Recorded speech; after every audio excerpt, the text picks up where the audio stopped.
Mungu uliyeumba mbingu na nchi, nasimama hapa ili nitazame anga vizuri. Kama hautanituma, natumia akili yangu au chawi au mizimu au na kadhalika, naomba nife. Kama natumia mzizi, narudia tena, kama natumia uchawi, Mungu Baba uliyeumba wanadamu wote chini ya jua, naomba nife. Hata hapa nipige radi kauke nife, au nikienda kulala ndani niamke maiti. Kama hautanituma, nadanganya roho zako, nazipeleka jehanamu ya moto kwenda kuungua. Mungu naomba nikatilie mbali, naomba nife, nikatike kabisa nisiamke, nife. Na kama umenituma Baba, kama umenipaka mafuta Mungu, hata leo na uwezo kumwangalia mwanadamu kamsoma kwa utumbo wake ulivyo, hata kama ameathirika, na mwambie hata kama mnene kama mimi, damu yako chafu Baba, na niishi.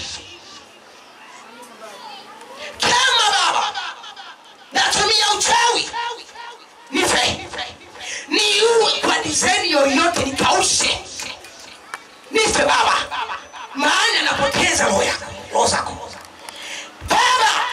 Kama umenitokea na kunituma niongoze kazi yako katika ufalme, na niishi milele.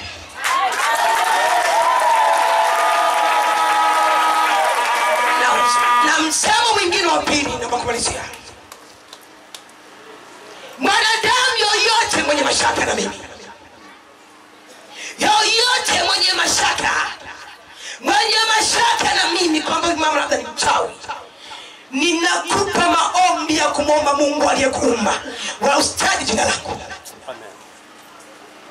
Mwambie kwanza, omba rehema ya dhambi zako zote ambazo umetenda ndani ya siku 7.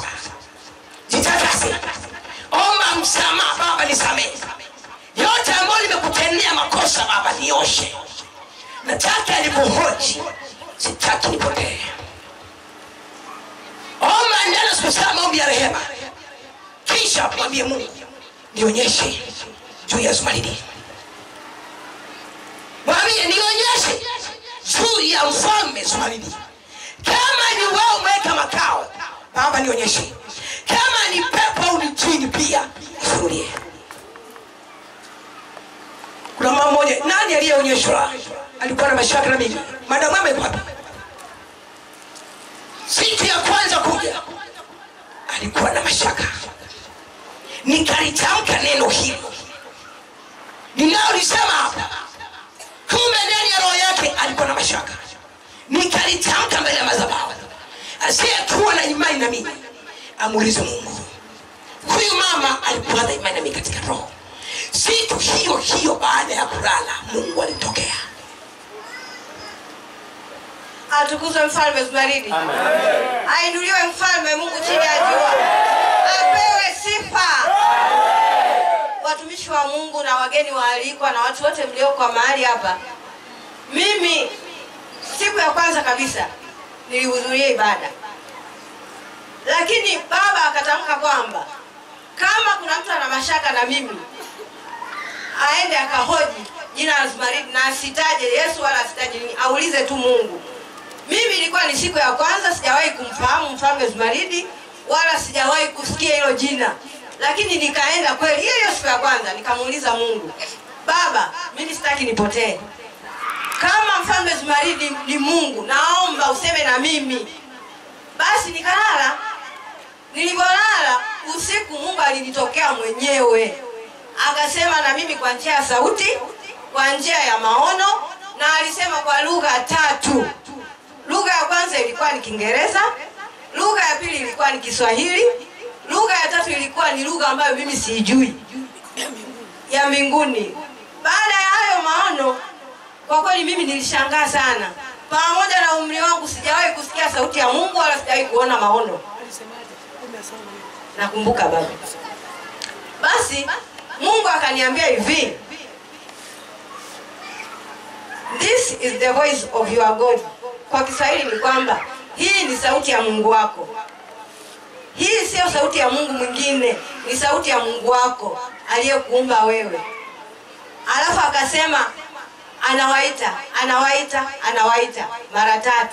Na tena akatafsiri kwa lugha ya mbinguni. Mimi kwa kweli nilishangaa sana, nikasema kumbe pale mahali Mungu yupo. Kote huko nimepita kwenye makanisa, nimetembea kwa hawa waigizaji mimi nawaita. Lakini sijawahi kusikia sauti ya Mungu. Kwa hiyo baada ya kusikia ile sauti mimi nikaamini moja kwa moja kwamba Mfalme Zumaridi Mungu yuko ndani yake. Zumaridi apewe sifa. Zumaridi apewe sifa. Mpaka sasa hivi kwa kweli mimi hata kwangu siendi tena, nakaa kwa Mfalme Zumaridi nyumbani kwake. Maana ndugu zangu kule wamenitenga, lakini mfalme amenichukua, naishi naye na amani ya kutosha, sina wasiwasi. Huyu ni Mungu jamani. Huyu ni Mungu kabisa.